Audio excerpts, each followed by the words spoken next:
Bismillah ar-Rahman ar-Rahim. With the name of God, the most merciful, the most compassionate. Assalamu alaikum. Peace and blessings be with you all.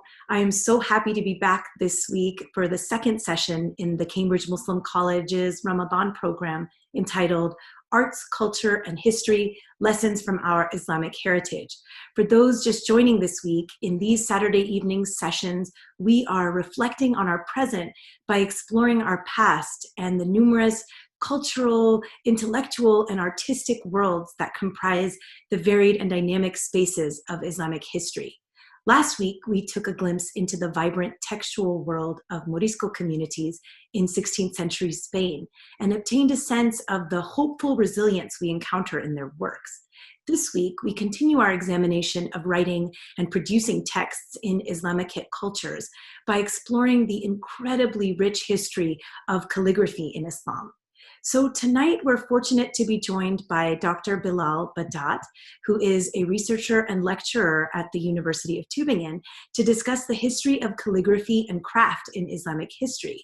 Dr. Badat is an archaeologist and art historian specializing in the history of Islamic calligraphy.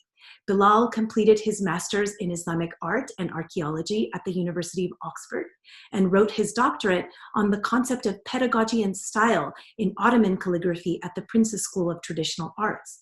As part of his research, Bilal studied calligraphy in Istanbul for over 5 years under master calligrapher Efteldin Kilic.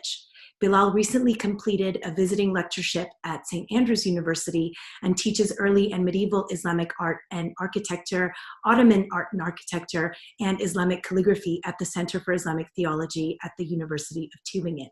So Bilal, thank you so much for joining me tonight to talk about cultures of writing in our history. Assalamu alaikum. Thank you for having me, Amina. It's a real pleasure to be here and an honor to share this platform with you. So Bilal, your research examines pedagogy and how one becomes a calligrapher. And most of us will be familiar with Islamic calligraphy in some form or another, either by walking through masajid and seeing it embossed on different edifices, or even in our own homes. It's a form of Islamic writing that we're so familiar with in a very intimate and close way, in the fact that we keep these types of writing in our own homes.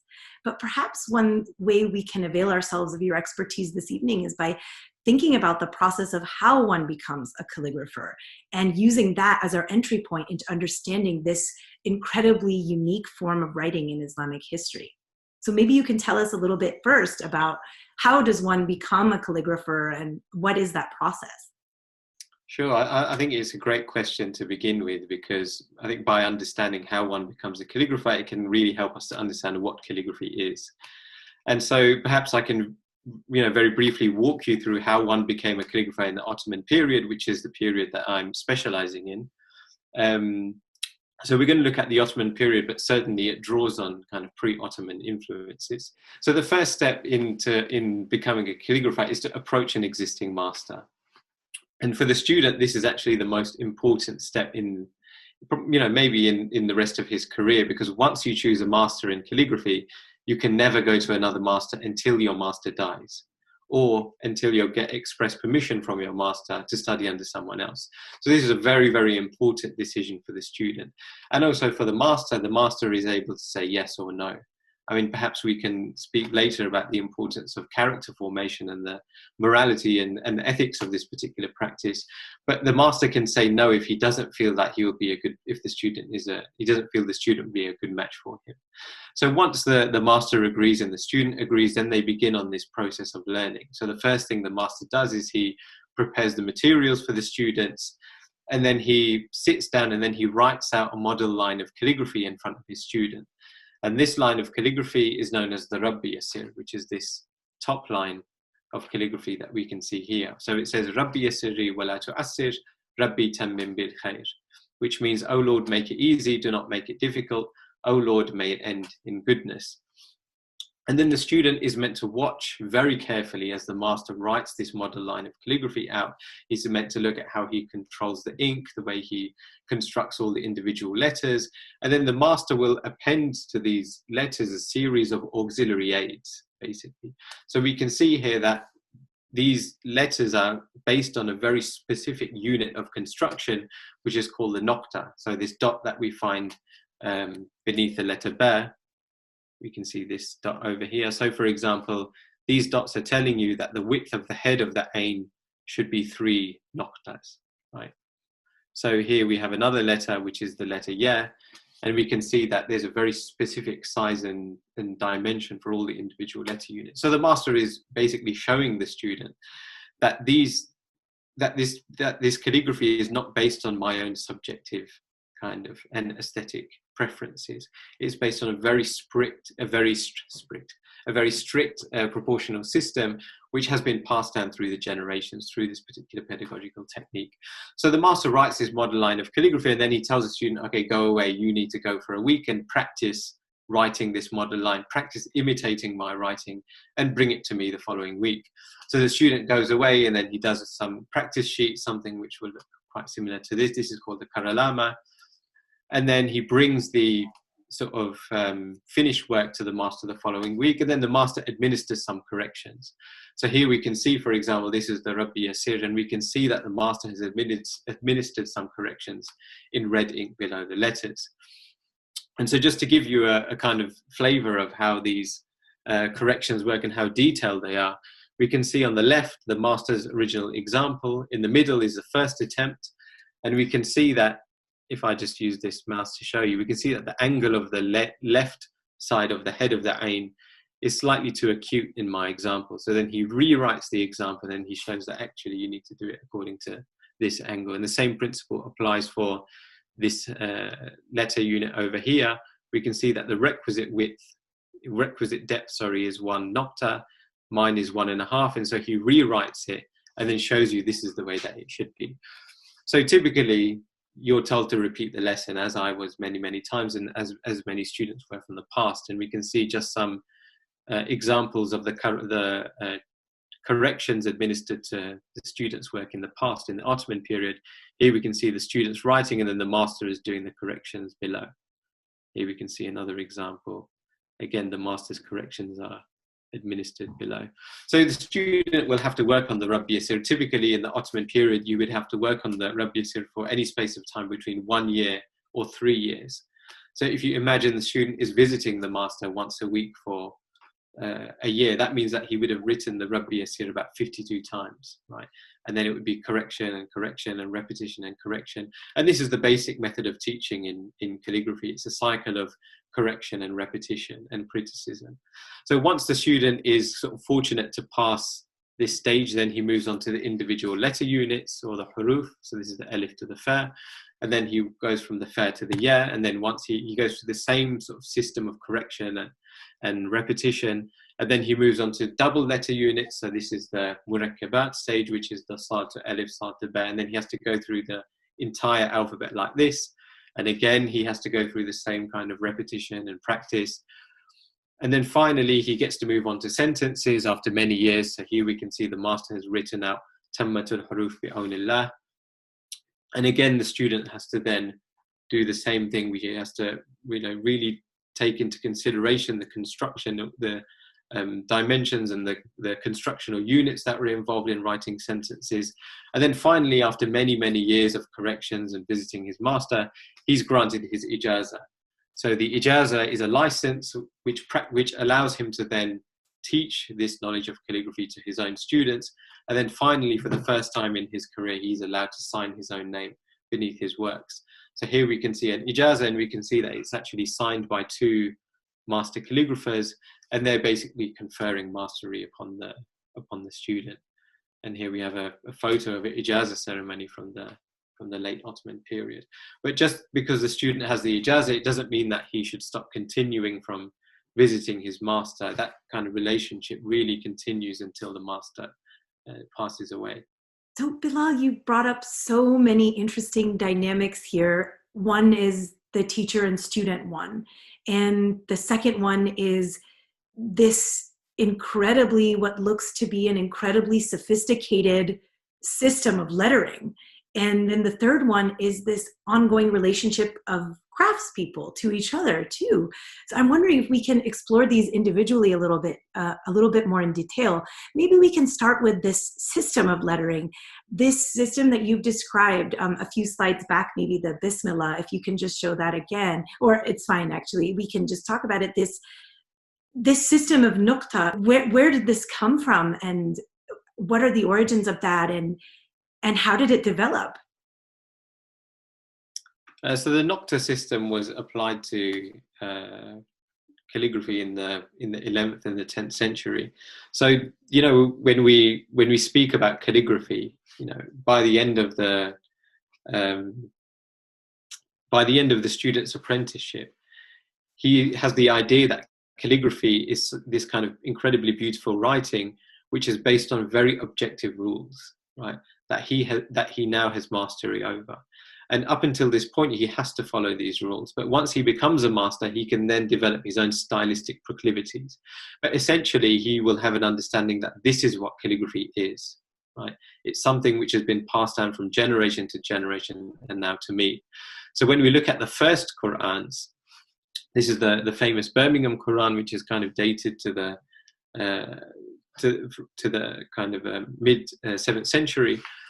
And the earliest Muslims, when they had a concerted effort to transcribe the Quran, they did so in this incredibly beautiful script known as the Kufic script.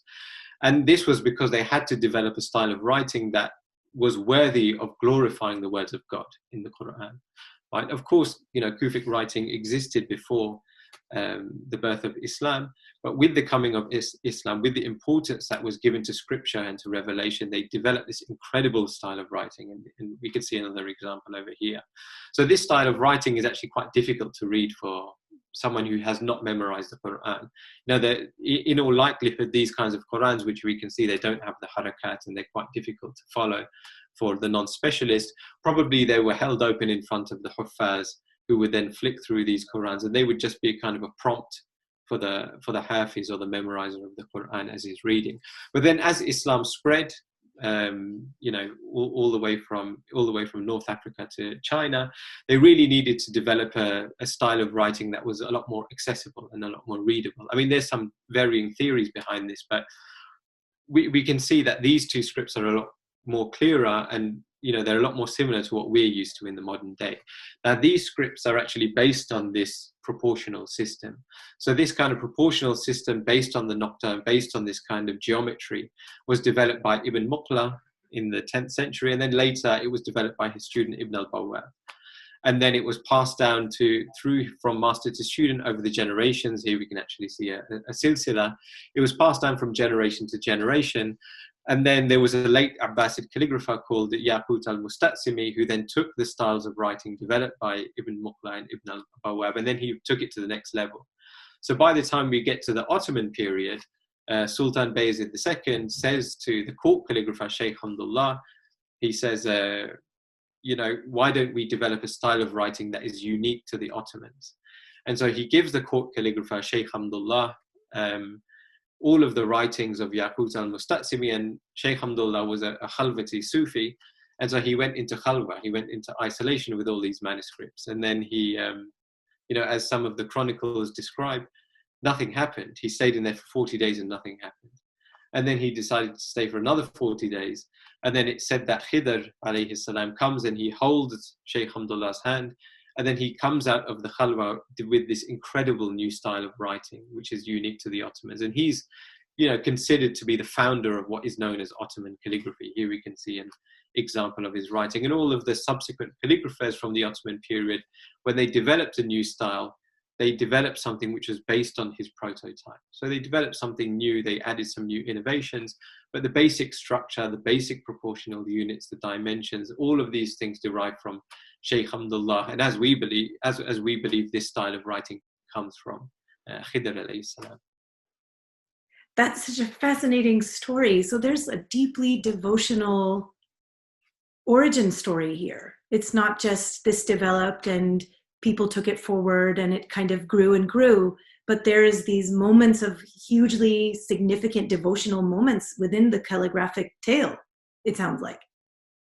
Yeah, I mean, when we examine the silsila, here we just have an example of silsila. When we look at the Ottoman silsilas, I mean, there's plenty of similarities between this kind of Sufi mystical tradition and the Ottoman tradition in terms of licensing, in terms of this incredible bond that develops between the master and the student, in terms of having a silsila.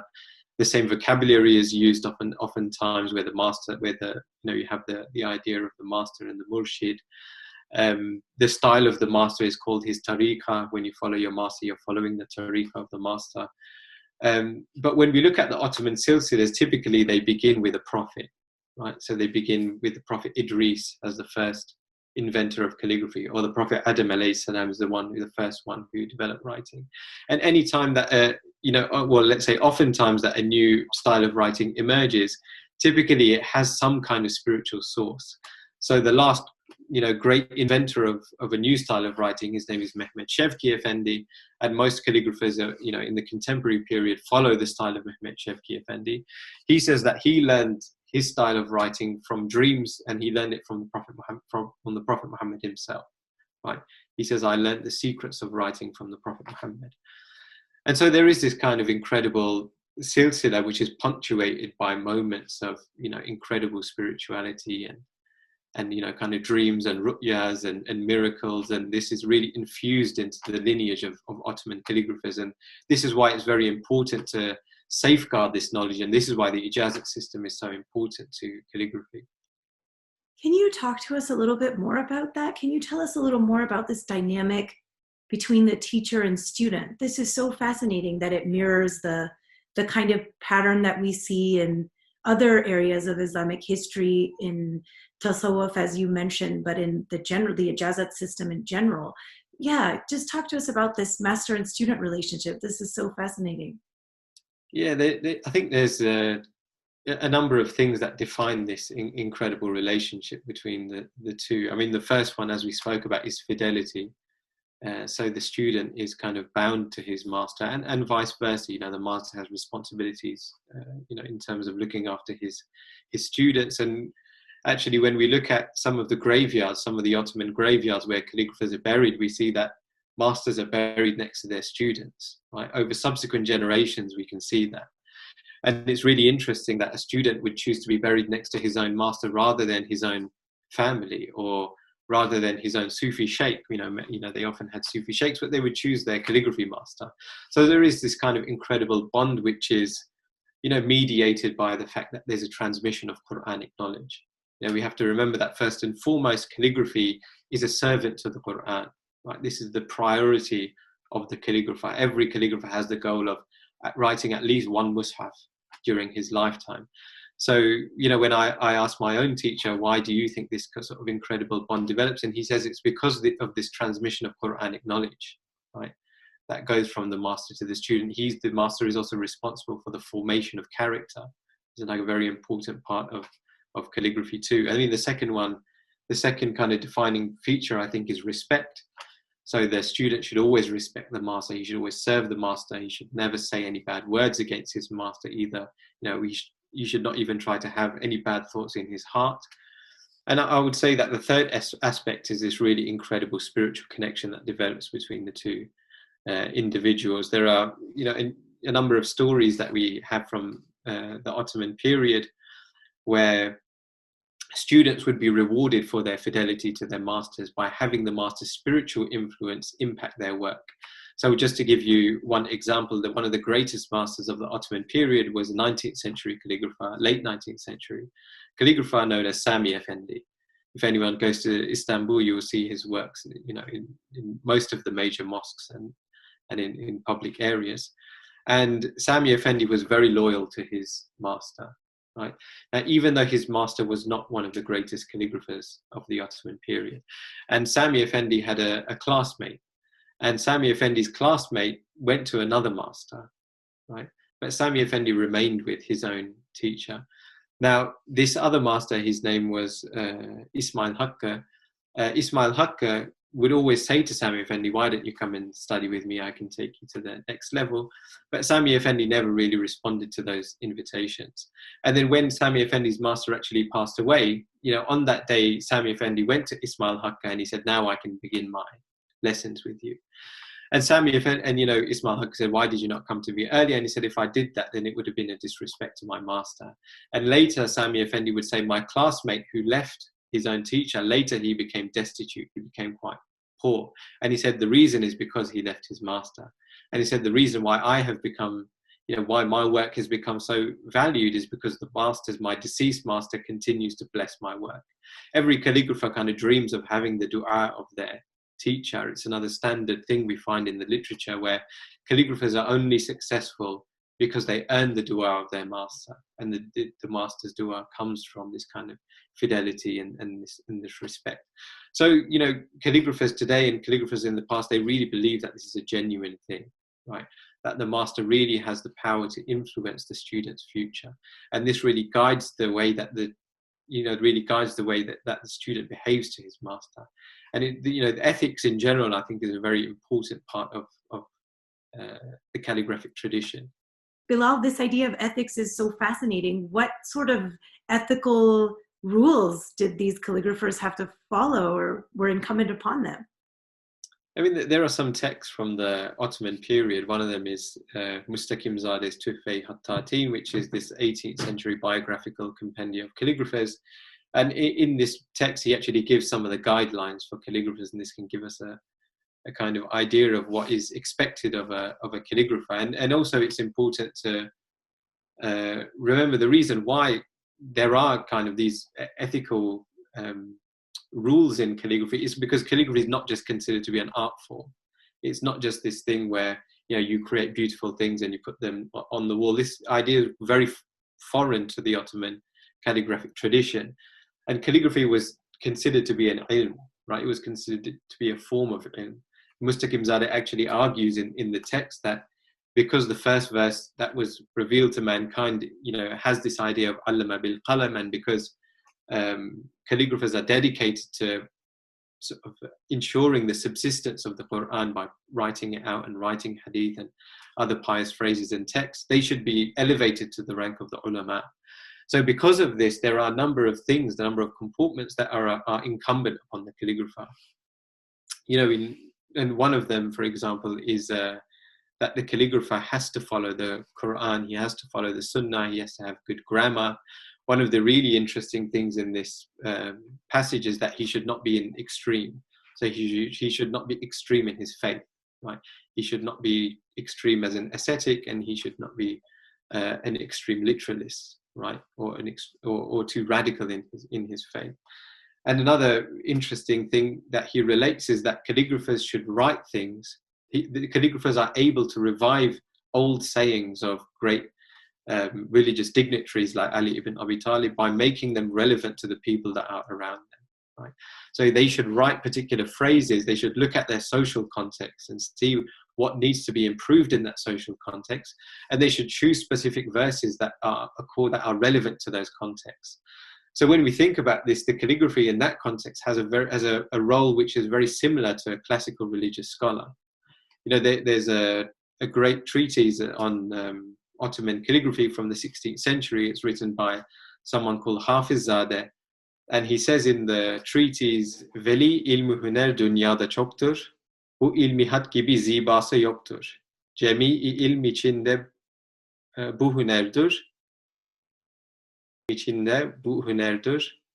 Ulular sohbetinde muteberdir. So he says, in this world there are many sciences and crafts, and he says ilmu huner, so a science and a craft, but he says the science of calligraphy, ilmi hat, there's nothing that compares to the beauty of the science of calligraphy. And he says the science of calligraphy is included within the gathering of the religious sciences, jami'i ilm. And he says that the great ones, the great masters, speak very highly in acknowledgement of the religious significance of calligraphy. And this is a general idea which is kind of really pushed forward in the Ottoman treaties and the biographical compendias. And we see that calligraphers were treated, in this kind of way. Sultans, for example, if they were learning calligraphy, they would hold the ink pot of the master out of respect for their calligraphy teachers. There was a 17th century calligrapher called Dervish Ali, and it was known that even the highest statesman would be waiting outside his house because he was finishing a Qur'an, right?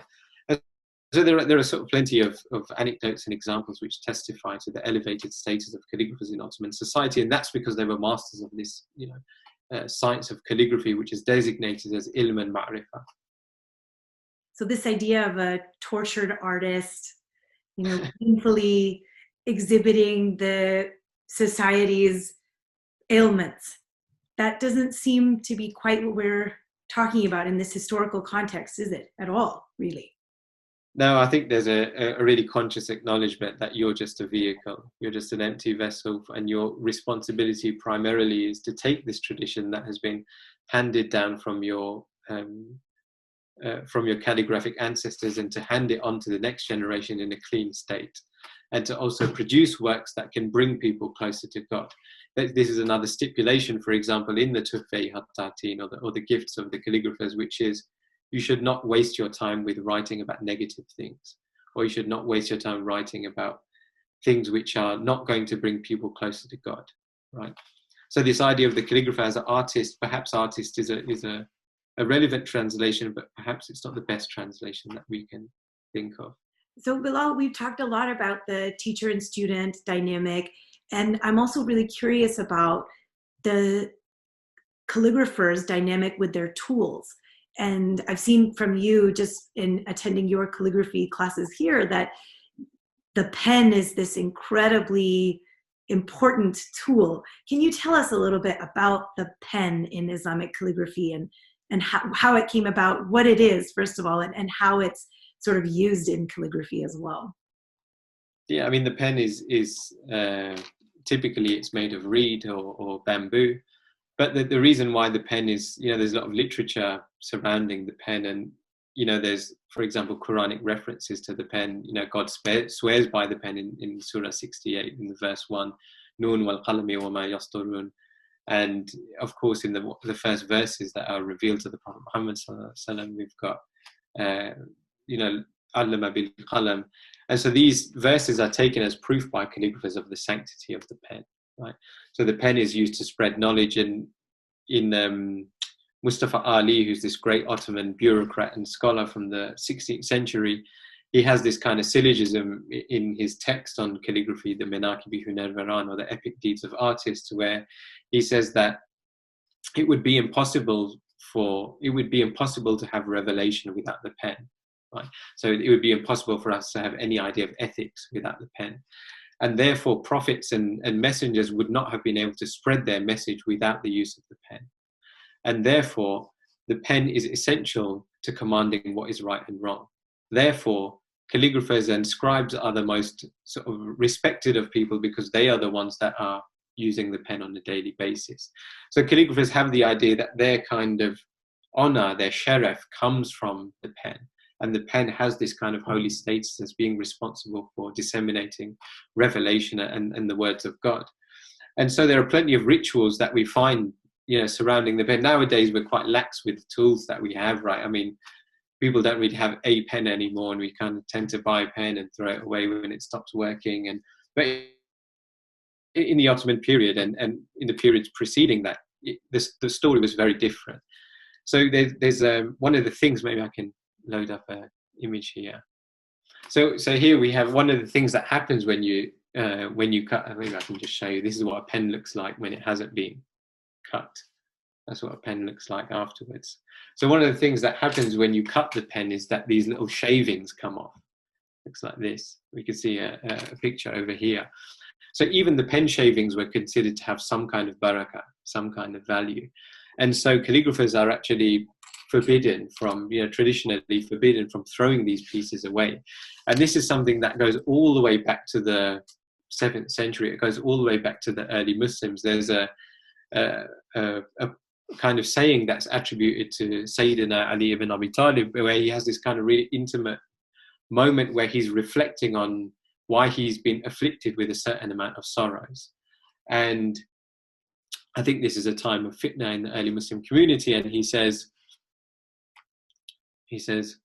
ما مررت على قطيئة الغنم وما جلست على برادة القلم وما لبست شراويل للقدم فكيف أصابني هذا الألم. So he says, I never walked between, I never divided the rows of sheep. I think he's referring to, he never kind of caused fitna between the congregation.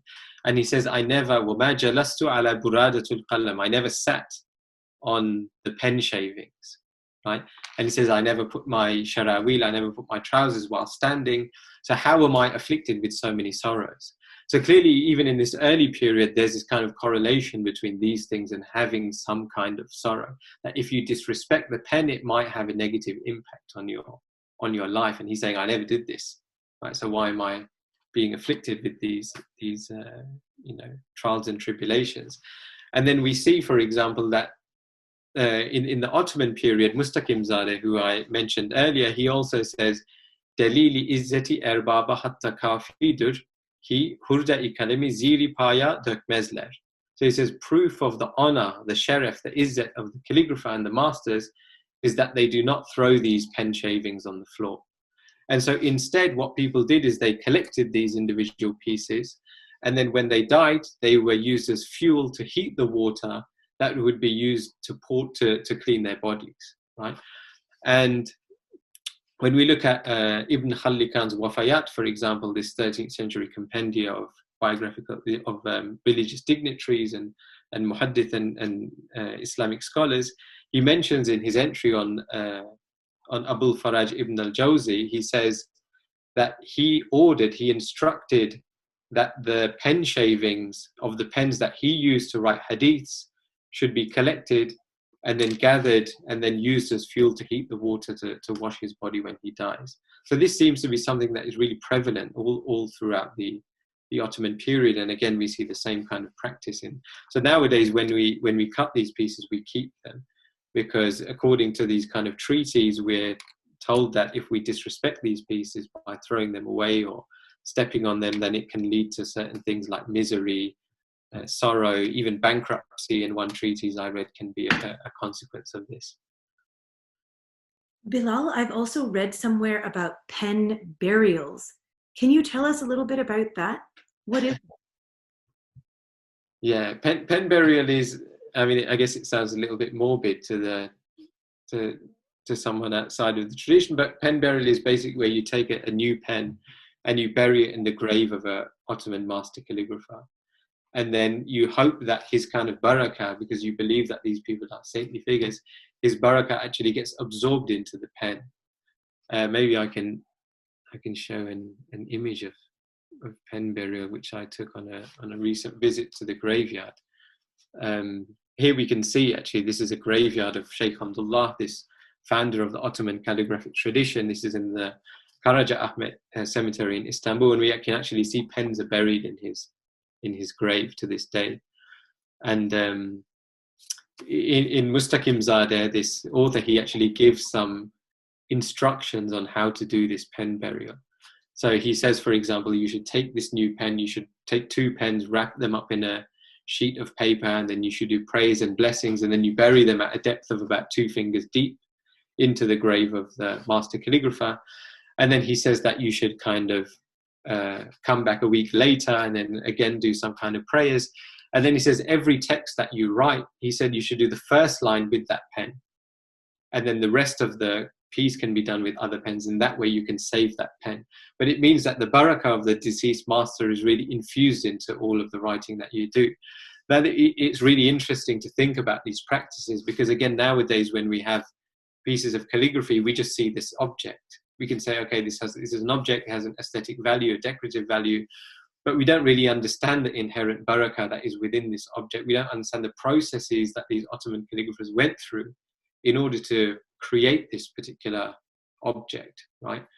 And so when we understand, for example, that perhaps this calligrapher went through this ritual, then we know that it has this blessing within it.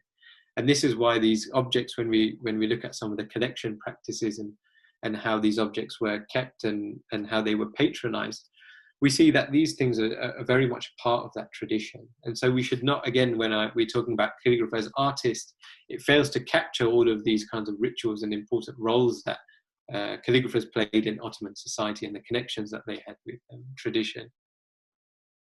This is so fascinating, Bilal. It's so much a part of a larger world then. This isn't just happening on its own. the calligrapher is not just an anathema in Islamic history somehow. It's not just this rarefied thing. It's really a part of the larger cultures of knowledge transmission. It's at the core of the cultures of knowledge transmission, of embodied transfer of facts and knowledge and blessing, for one. And it also sounds like this way of being in the world, this way of engaging with everything around you, whether it's the tool that you're physically using to create something or the end product of what you've done and created. It's a totally different relationship to objects than we are used to in our everyday life, as you pointed out. I mean, we've talked about this before, that walking into shops and even just objects that we own now, we don't tend to have relationships with our objects in the same way.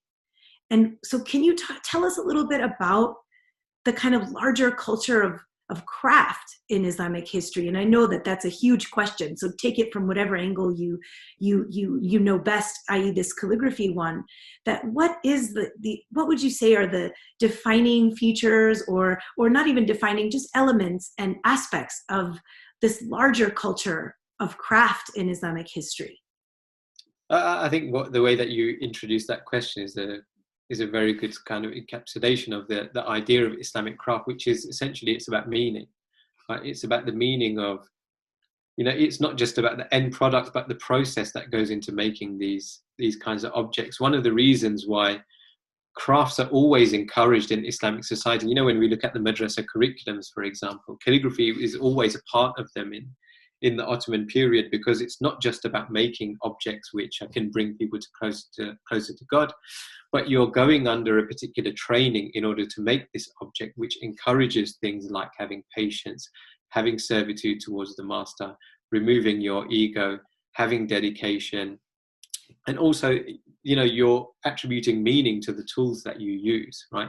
This kind of reed pen that you have ceases to become this kind of static or lifeless thing, and it turns into something that can create incredible, beautiful objects, and it's something that you give incredible amount of value to. It's very easy, and I myself am very guilty of that. We've had arguments about this before, which is, going to IKEA, right? But these kinds of things are, ultimately, we know that it's cheap and efficient, but ultimately they're disposable, right? But if you take the time to make something yourself, or to source something from someone that who made this particular object, especially if you know that this person has made this with an incredible amount of niyyah, intention, he's kind of sourced the materials from a sustainable place, then it really gives an incredible attachment to these particular objects, and it gives you a sense of meaning, a sense of place, and also a sense of moral orientation. So I think when we think about all the methods and the practices that define the Islamic craft traditions, I think two of them really stand out. So one of them is ethics, which we spoke about earlier. Part of the guild tradition, of course, there's a socio-economic importance of the guild tradition, which is to petition to the state on behalf of, similar to a union, let's say. But the second aspect of the guild is that your one master is able to control the character of his adherents, right? When we look at some of the practices of the guild traditions, you always have this thing of the initiation, this kind of transfer of particular secrets, the kind of character formation of the students, which goes alongside the development of their technical expertise. And so one of these aspects is ethics. And then the second one is the acknowledgement that this is a sacred body of knowledge, right? We think of these things like carpentry, or even things like hairdressing and calligraphy, geometry, and illumination as just being kind of minor crafts or decorations. But for, in this kind of guild system, these things are incredibly sacred bodies of knowledge, which have been transferred from master to student from subsequent generations. And every guild had like a patron saint. So for example, carpentry, it might be the Prophet Nuh, or it might be Isa alayhi salam. And then the guild would be, members of the guild would be very aware that this kind of knowledge is passed down from master to student from these prophets. And that's why I have a responsibility to this knowledge. And once you know that, I think it gives you, an incredible sense of meaning, right? An incredible sense of place and awareness your place in the universe, and it gives you a very intimate relationship with the objects that you're using. And this is, I would say, two of the kind of, defining features of the Islamic craft tradition. So Bilal, I wanted to ask you as a way of a kind of final question, that you've been through this process, you've trained as a calligrapher, you've undertaken this long, many years long apprenticeship, and I wondered if you could share with us a few of your insights as a practitioner of this tradition, just to kind of wrap us up today. Yeah, sure. So I began my apprenticeship in 2013. Many years ago, I went to the British Museum, and by chance, someone took me there, and I saw, I was about 16, 17 years old, and I saw Hassan Chalabi, who's this great master of calligraphy, the Ra'is al-Khattatin. And from that moment, I thought, that's what I want to do. It really struck me, that this kind of idea of tradition. And so as part of my PhD in 2013, I moved to Istanbul, and I began studying with this individual on the left. His name is Efdaluddin Kılıç. And I began studying with him, and studying with him was really a transformative experience for me.